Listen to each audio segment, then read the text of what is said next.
अठारह की जवानी बातें खतरा सबके बनाया है। एक रोवा उखाड़ी न बहुआ सीना पे चापे चढ़ाया है। एक रोवा उखाड़ी न बहुआ सीना पे चापे चढ़ाया है।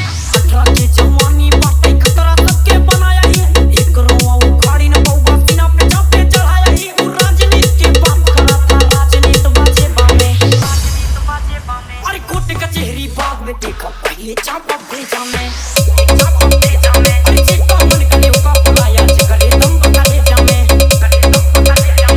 अनिल यादव गोरखपुर पे हुई फायरिंग चाचा भाई राजधानी में। लखनऊ में बदहशत गोली चली पुलिस निगरानी में। लखनऊ में बदहशत गोली चली पुलिस निगरानी में। सतना पे हुई फायरिंग चाचा भाई राजधानी में। लखनऊ में बदहशत गोली चली पुलिस निगरानी में। तेरे खिले पर पावर हम तोहरे गुंडा नेता में।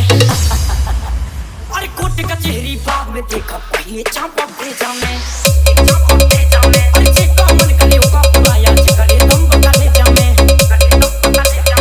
अनिल यादव गोरखपुर सामने ना नजर उठाई है चाहे जमन रंगदार रहै।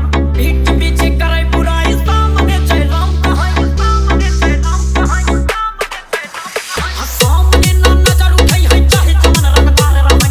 पीठ पीछे करे बुराई सामने जय राम कहै। मौका बसु जय जनता होगा तोहरा गेता में, होगा तोहरा गेता में। अरे कोर्ट कचहरी बाग में देखा पहले चापा भेजा में।